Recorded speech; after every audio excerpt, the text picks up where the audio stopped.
Praise the Lord. खुदावंद यीशु मसीह के नाम से फिर एक बार हम आप सबों को इस यूट्यूब चैनल के अंदर स्वागत करते हैं। और मैं फिर एक बार आपके सामने उपस्थित हूँ बुधवार के बाइबल स्टडी के लिए। खुदावंद यीशु मसीह को धन्यवाद करता हूँ कि प्रभु ने फिर एक बार वचन प्रचार करने के लिए मौका दिया। और आप सबों को भी धन्यवाद करना चाहता हूँ कि आप खुदा के पवित्र कलाम सुन रहे और विश्वास कर रहे कि प्रभु आपको वचन के करीब ले आ रहे। कई हफ्ते से हम लोग पर्व की वजह से ऑनलाइन नहीं थे, लेकिन ये बुधवार को हम खुदा के पवित्र कलाम को वापस प्रचार करेंगे।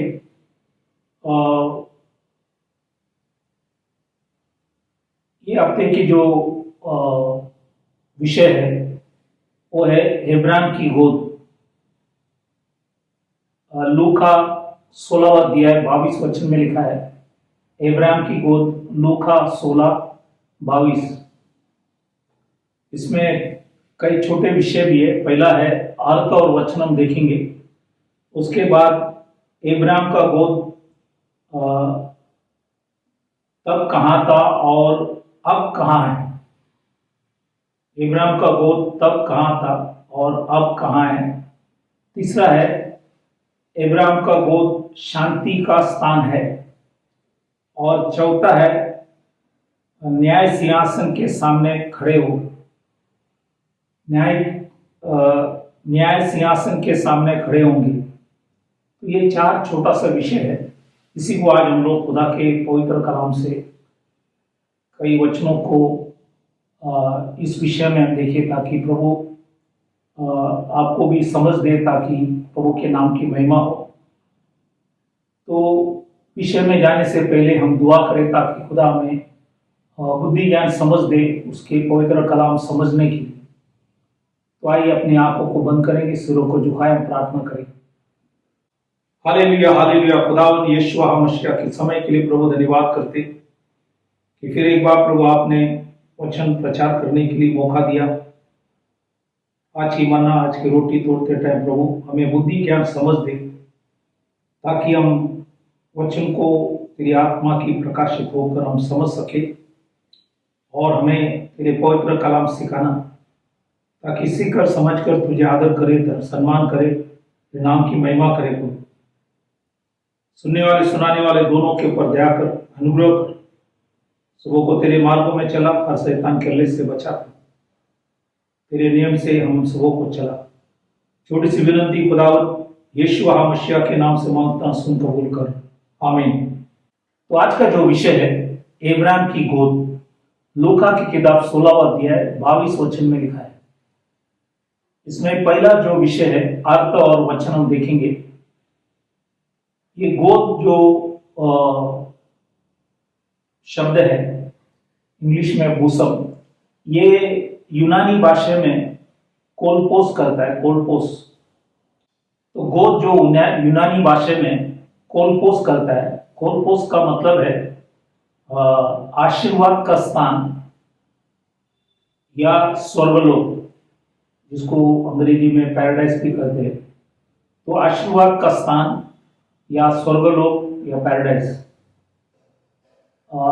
एशिया इसके 51 अध्याय, उसका 3रा वचन जब हम लोग पढ़ते हैं तो परमेश्वर वहां पे ये भी लिखा है कि वो अर्श, आनंद और धन्यवाद और भजन गाने का शब्द सुनाई पड़ेगा। तो उस जगह पे हर्ष, आनंद और धन्यवाद का जगह है। तो ये गोद जो है 2 बार लूका की किताब 16 अध्याय के अंदर उल्लेख किया गया। ये नए करार में 2 ही बार है और ये लूका के पुस्तक के अंदर उल्लेख किया है। तो स्वर्गलोक या अंग्रेजी में पैराडाइज नए करार में 3 बार उल्लेख किया है। और पुराने नियम में शुरुआत में उत्पत्ति की किताब जब हम पढ़ते हैं, वो एदन बाग जो है वो स्वर्गलोक थे जो उत्पत्ति में लिखा हुआ। वो पैराडाइज मतलब वो एदन बाग जो है स्वर्गलोक है, अंग्रेजी में पैराडाइज कहते हैं। तो ये उत्पत्ति में जब हम शुरू में पढ़ते तो वहां पे लिखा गया। अब हम कई वचनों को खुदा के पवित्र कलाम से देखेंगे। लूका की किताब 16 अध्याय 22 वचन लिखता है, ऐसा हुआ कि वह कंगाल मर गया और स्वर्गदूतों ने उसे लेकर एब्राम की गोद में पहुंचाया। तो ये एब्राम की गोद जो है ये स्वर्गलोक है या आशीर्वाद का स्थान में उनको पहुंचाया गया। और भी कई वचन हम देखेंगे। लूका की किताब 23वां अध्याय 42 और 43 वचन जब हम पढ़ेंगे, लूक चैप्टर 23, 42, 43, वहां पे लिखा है, तब उसने कहा, ये कुकर्मी जो यीशु मसीह के साथ क्रूस के ऊपर थे,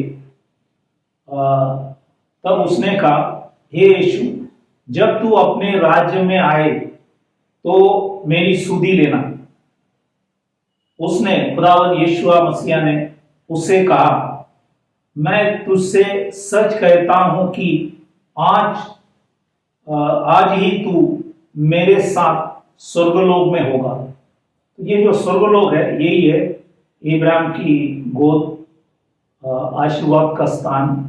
तो यहाँ पे ये जो कुकर्मी थे यीशु मसीह के साथ क्रूस में दाहिने बाएं दो व्यक्ति थे, लेकिन उसमें से एक ने कहा कि यीशु मसीह से कहा कि जब आप अपने राज्य में आए तो मेरी सुधि लेना। इसलिए खुदावन यीशु मसीह उसे तुरंत जवाब दिया, कहा कि आज ही तू मेरे साथ स्वर्गलोक में होगा। और भी कई वचन हम देखेंगे। दूसरी कुरिन्थियों की किताब 12 अध्याय 4 वचन, 2 कोरिन्थियन चैप्टर 12 वर्स 4, वहां पे परमेश्वर के दास पौलुस वो स्वयं लिखता है कि स्वर्गलोक पर उठा लिया गया और ऐसे बातें सुनी जो कहने की नहीं। तो परमेश्वर के दास पौलुस लिखा है कि स्वर्गलोक पर उठा लिए गए। तो पौलुस वहां पे गए थे, इसलिए उन्होंने इस वचन को लिखा गया। उसके बाद प्रकाशित वाक्य 2 अध्याय 7वां वचन, रेवलेशन चैप्टर 2:7, यहाँ पे पहले जो एफिसी मंडली है उनको लिखता है, जो जय पाए मैं उसे उस जीवन के पेड़ में से जो परमेश्वर के स्वर्गलोक में है फल खाने को दूंगा।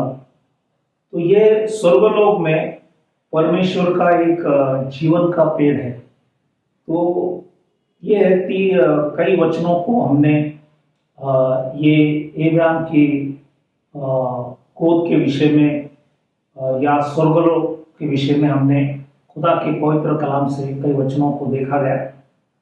अब हम दूसरा विषय में प्रवेश करेंगे, वो है एब्राम का जो गोद तब मतलब पहले कहाँ था और अब कहाँ है, उसी को हम वचन से देखेंगे, पहले कहाँ था और अब कहाँ है।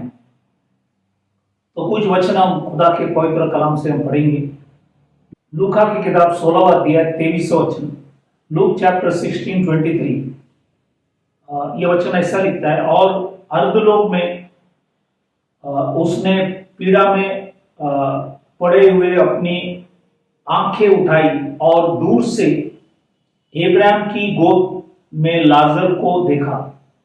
तो ये धनवान आदमी जो अर्धलोक में, नरक में, या उसको इब्रानी में शियोल करता है और यूनानी में हेडिस करता है, वहां पे जब थे तो उन्होंने जब आंखें उठाई तो दूर से एब्राम की गोद में लाजर को उन्होंने देखा। तो इस वचन से हमने देखा कि अर्धलोक भी धरती के नीचे है और एब्राम की गोद भी धरती के नीचे है। तो शुरुआत में है धरती के नीचे थे, तो ये एब्राम की गोद धरती के नीचे है। और भी कई वचन हम देखेंगे। एफिसियों की किताब 4 अध्याय 8 और 9, एफिशियन चैप्टर 4 वर्स 8 और 9।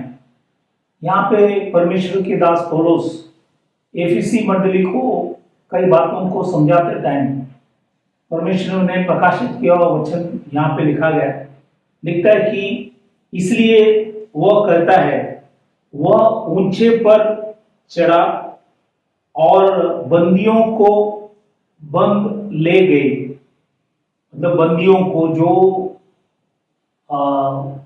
आदम से लेके जो लोग प्रभु को जो मानकर जो गुजर गए थे, उन सभी लोग ये इब्राहिम के गोद में थे, तो उनको वहां से बाइबल के अंदर लिखा है वह ऊंचे पर चढ़ा, मतलब स्वर्ग में चढ़ा, तब बंदियों को बंद ले गए। तो जो बंधन में थे, जो खबर में थे, जो इब्राहिम के गोद में थे, उनको सबको उठाया और लिखा है कि मनुष्य को दान दिया। फिर आगे लिखता है कि 9वां वचन में उसके चढ़ने से और क्या पाया जाता है, केवल यह कि वह पृथ्वी के निचली जगहों में उतरा भी था। तो ये वचन के आधार पर खुदावंद यीशु मसीह जब मारा गया और जब गाड़ा गया, तो यीशु मसीह उस समय के अंदर 3 दिन 3 रात वो अर्धलोक में भी गए। वहां पे जो लोग थे उनको सबको बताया कि मेरे बारे में लोगों ने प्रचार किया, क्योंकि उद्धार खुदावंद यीशुआ मसीह के नाम से है। और जो लोग इब्राहिम के गोद में थे, उनको वो बंधन से छुड़ाकर प्रभु यीशु मसीह स्वर्ग ले गए। इसलिए लिखता है कि वो निचली जगहों में उतरा भी था। तो यीशु मसीह आकाश में ऊपर जाने से पहले लिखा है कि निचली जगहों में उतरा भी था। वहां पे जाकर ये बंदी जो लोग थे, जो लोग मसीह में विश्वास से मरे थे, उन सबों को यीशु मसीह उठा लिया। तो पहले वो सभी लोग इब्राहिम के गोद में जो जमीन के नीचे था, उनको यीशु मसीह ने ले गए। इसलिए मत्ताई के सुवर्तमान 27वां अध्याय हम लोग 50 से 53, मैथ्यू चैप्टर 27 50 to 53, ये वचन जब हम लोग पढ़ते हैं तो यहाँ पे लिखा है, तब यीशु ने फिर बड़े शब्द से चिल्लाकर प्राण छोड़ दिया, और देखो मंदिर का पर्दा ऊपर से नीचे तक फटकर 2 टुकड़े हो गया है, और धरती डोल गई और चट्टानें तड़क गई और खबर खुल गई, और सोए हुए पवित्र लोग के बहुत से शव जी उठे, और उसके जी उठने के बाद वे खबरों में से निकलकर पवित्र नगर, मतलब यरूशलेम में पवित्र नगर में गए और बहुतों को दिखाई दी। तो ये लिखा है यहाँ पे, और इफिसियों की वचन जो हम लोग ने पढ़े। इसलिए यीशु मसीह खुदावंद जब वो 3 दिन और 3 रात जब खबर में थे, तो वहां से वो अर्धलोक में गए और वो इब्राहिम की गोद में भी चले गए, और जो लोग इब्राहिम की गोद में थे उनको उठा लिया। लेकिन जो अर्धलोक में वो वहीं पे ही है, क्योंकि उनका न्याय होना आवश्यक, इसलिए उनको वहीं रखा है। इसलिए जो विश्वास नहीं करते वो अभी भी वहां पे ही है, लेकिन जो विश्वास करते उनको प्रभु उठा लेता है। और भी कुछ वचन हम देखेंगे खुदा के पवित्र कलाम से, ताकि हमें समझ में आएंगे। दूसरी कुरिन्थियों की किताब 5वां अध्याय 1 वचन, 2 Corinthians chapter 5 verse 1। यहाँ पे पौलुस ये कुरिन्थी मंडली को जब कई अद्भुत बातों को जब उन्होंने उनसे सिखाया, समझाया गहरी बातों को, तो यहाँ पे लिखा है, क्योंकि हम जानते हैं कि जब हमारा पृथ्वी पर का डेरा सरीखा घर गिराया जाएगा, तो हमें परमेश्वर की ओर से स्वर्ग पर एक ऐसा भवन मिलेगा जो हाथों से बना हुआ घर नहीं परंतु चिरस्थायी है। मतलब आनंद काल के लिए है। चिरस्थायी मतलब आनंद काल के लिए, सर्वदा के लिए प्रभु ने दी, इसलिए वो एक चिरस्थायी। तो हमारा जो ये शरीर जब गिर जाएंगे तो प्रभु ने हमें स्वर्ग पर एक ऐसा भवन मिलेगा जो हाथों से बना हुआ घर नहीं परंतु चिरस्थायी है, दैट इज इटर्नल, सार्वकालिक है। इसलिए नीचे यही अध्याय के अंदर दूसरा कुरिन्थियों की किताब 5वां अध्याय 8वां वचन में पौलुस कुरिन्थी मंडली को और भी साफ समझा रहे हैं। इसलिए हम ढाढ़स बांधते रहते हैं और देह से अलग होकर प्रभु के साथ रहना और भी उत्तम समझते हैं। तो प्रभु के साथ रहना, इसलिए अब जो कोई भी मसीह में जो मरते हैं, जो सोते हैं, वो लोगों को परमेश्वर स्वर्गलोक में ले जाते हैं। पुराने समय के अंदर इब्राहिम की गोद में थे, लेकिन यीशु मसीह जब उठे वो सभी लोग उठकर स्वर्गलोक चले गए। तो आज कोई भी जब गुजरते हैं, मसीह में सोते हैं, उन सभी लोग प्रभु के साथ बाइबल के अंदर लिखा है रहना और भी उत्तम समझते हैं, ये वचन के आधार पर। तो इसलिए हमने अभी देखा कि इब्राहिम की जो गोद था वो तब कहाँ था और अब कहाँ है, उसी के विषय में हमने सारी वचनों को खुदा के पवित्र कलाम से आपको बताया, ताकि आपको समझ में आएंगे कि विश्वास करने वाले कहाँ जाते हैं और विश्वास न करने वाले कहाँ जाते हैं। इसलिए हमने वचन से साफ सुना कि प्रभु ने इस सारी बातों को इस पवित्र कलाम के अंदर लिखा है। अब हम तीसरा विषय में प्रवेश करेंगे। तीसरा विषय जो है, छोटा सा विषय, इब्राहिम का गोद शांति का स्थान है। हम एक वचन देखेंगे, लूका की किताब 16वां अध्याय 25 वचन, लूक चैप्टर 16:25। यहाँ पे लिखा गया, परंतु इब्राहिम ने कहा, हे पुत्र, धनवान से कहता, हे पुत्र, स्मरण कर कि तू अपने जीवन में अच्छे वस्तुएं ले चुका है और वैसे ही लाजर बुरी वस्तुएं, परंतु अब वह यहाँ शांति पा रहा है और तू तड़प रहा है। तो अधोलोक तड़पने का जगह है, लेकिन इब्राहिम की जो गोद है वो शांति का स्थान है। इसलिए इब्राहिम की गोद जो है शांति का स्थान है। इसलिए जो विश्वास कर दुनिया से चले जाते, उन सभी लोग इब्राहिम के गोद में चले जाते। जो विश्वास नहीं करते वो सब अर्धलोक में पड़ा रहेंगे, लेकिन वहाँ पे भी तड़पना है। और ये वचन में साफ लिखा गया। इसलिए इब्राहिम की गोद शांति का स्थान है, या इंग्लिश में लिखा है प्लेस ऑफ कंफर्ट। ये है तीसरा जो विषय हमने देखा। अब हम चौथा विषय में जाएंगे, न्याय सिंहासन के सामने खड़ा होंगे। तो सबको न्याय के सिंहासन के सामने खड़ा होना है, ये भी वचन में लिखा है। तो इसी के विषय में भी हम कई वचनों को देखेंगे। परमेश्वर के दास पौलुस रोमियो की मंडली को लिखते टाइम वहाँ पे रोमियो की किताब 14वां अध्याय 10वां वचन में लिखता है, रोमन चैप्टर 14 वर्स 10, वहाँ पे लिखा है, हम सब के सब परमेश्वर के न्याय सिंहासन के सामने खड़े होंगे। तो ये रोमियो के मंडली को बताया। वही परमेश्वर के दास पौलुस कुरिन्थियों की जो मंडली था उनको भी समझाते टाइम कहा गया।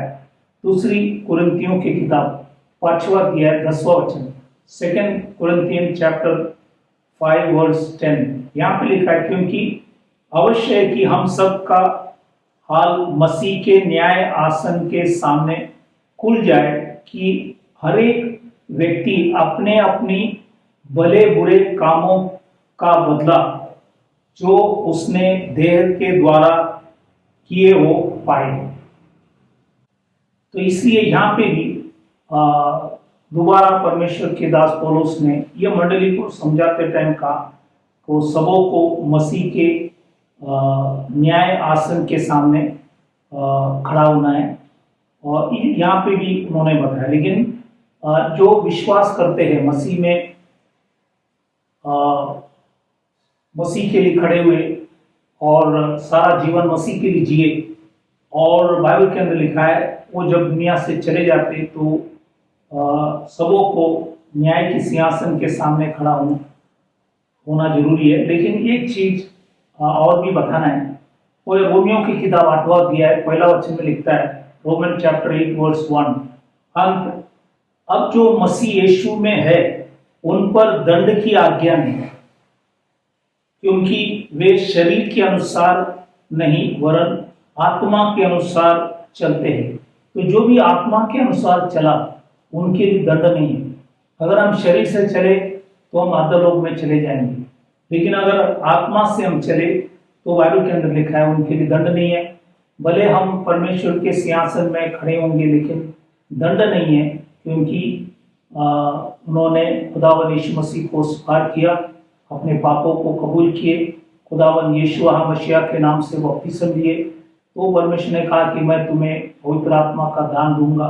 इसलिए वो लोग बाइबल के अंदर लिखा है इब्राहिम की गोद में जाएंगे, जो पुराने नियम में थे, लेकिन जो अब जो है वो सभी लोग स्वर्गलोक में, पैराडाइज में चले जाएंगे। इसी के लिए और एक वचन हम यूहान के सुवर्तमान 5वां अध्याय 24 वचन, जॉन चैप्टर 5:24, यहाँ पे लिखा है, मैं तुमसे सच सच कहता हूँ, जो मेरा वचन सुनकर मेरे भेजने वाले पर विश्वास करता है, अनंत जीवन उसका है, दैट इज इटर्नल लाइफ, अनंत जीवन उसका है, और उस पर दंड की आज्ञा नहीं होती, दंड की आज्ञा नहीं होती, परंतु वो मृत्यु से पार होकर जीवन में प्रवेश कर चुका है।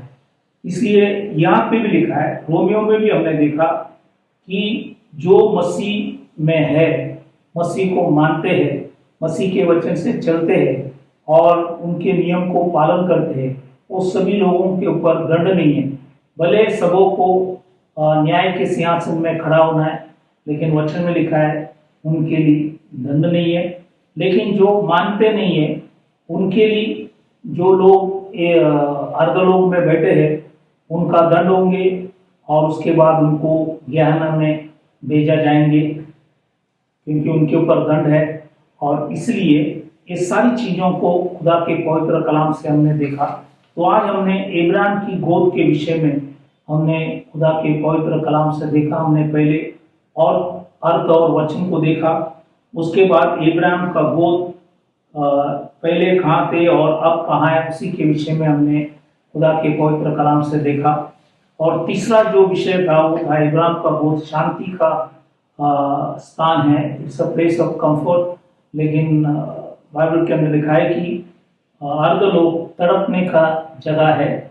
और चौथा हमने देखा कि न्याय सिंहासन के सामने खड़े होंगे, तो ये सबों को खड़े होना है। तो इसी के विषय में भी हमने देखा। तो प्रभु इस वचनों से आप सबों को आशीष करे, आशीर्वाद करे। तो आज अर्धलोक कहाँ है, इब्राहिम की गोद कहाँ है, अथाह कुंड कहाँ है, ये सारी चीज़ों को हमने कई समय से हम देखते आए। उसके पहले हमने लूसीफर के बारे में भी कई बातों को देखा है। तो ये सारा चीज़ खुदा ने इस पवित्र कलाम के लिखा है, इसलिए हम पढ़ते रहे ताकि प्रभु हमारी समझ को बढ़ाए और उसी के द्वारा सारा आदर सम्मान खुदावन यीशु मसीह को मिले। तो हम विदा होने से पहले हम सभी के लिए दुआ करें, विश्वास की प्रार्थना करें कि प्रभु सबों को चंगाई दे और विश्वास के अंदर पक्के करे। जो भी आज दुखी कष्टी बीमार तकलीफ है उन सभी के लिए हम दुआ करेंगे। तो आइए अपने आंखों को बंद करें, सिरों को झुकाएं, हम प्रार्थना करें। Hallelujah, hallelujah. खुदावन यीशु मसीह के समय के अंदर प्रभु आपके पवित्र कलाम के लिए धन्यवाद करते कि आपने फिर एक बार हमें आपके वचन के द्वारा इब्राहिम की गोद के विषय में समझा, इसलिए धन्यवाद करते। जो भी वचन आपने प्रकाशित किए इसके लिए धन्यवाद करते। सुनने वाले सुनाने वाले दोनों के ऊपर दया कर, और विशेष करके आज हम जो भी बीमार, तकलीफ, परेशानी, संकट, मुसीबत, अलग अलग समस्या में पड़े प्रभु, उन सभी के लिए हम दुआ प्रार्थना करें। प्रभु आपने खाए फटके से उन्हें चंगाई दे, आपने भाई और लौ से उनकी सारी अपराधों को क्षमा कर और धोकर उन्हें शुद्ध पाक पवित्र कर, और प्रभु तेरे कार्य के लिए इस्तेमाल कर, ताकि आपके नाम की महिमा, स्तुति, आराधना कर सके। लोग हर शैतान के हल्ले से सबों को बचा, सबों को बल, शक्ति, सामर्थ्य तेरे मार्गों में चला कर। आपने हमारी विनती प्रार्थना सुना, धन्यवाद कर छोटी सी विनती खुदावत यीशु मसीह के नाम से मांगता हूं, सुन कबूल कर, आमीन। प्रभु आप सबों को इस वचन के द्वारा और भी समझ दे, इसलिए कभी भी खुदा के पवित्र कलाम पढ़ते रहना, ताकि हमारी विश्वास बढ़े, हमको सब बातों की समझ प्रभु हमें दे। जैसे डॉक्टर लूका उनको अच्छे समझ थे, वैसे आज प्रभु हम सबों को भी अच्छे समझ दे, ताकि हम यीशु मसीह के आने के बाद जोते रहे, ताकि प्रभु सबों को आशीष करे। Praise the Lord, thank you very much.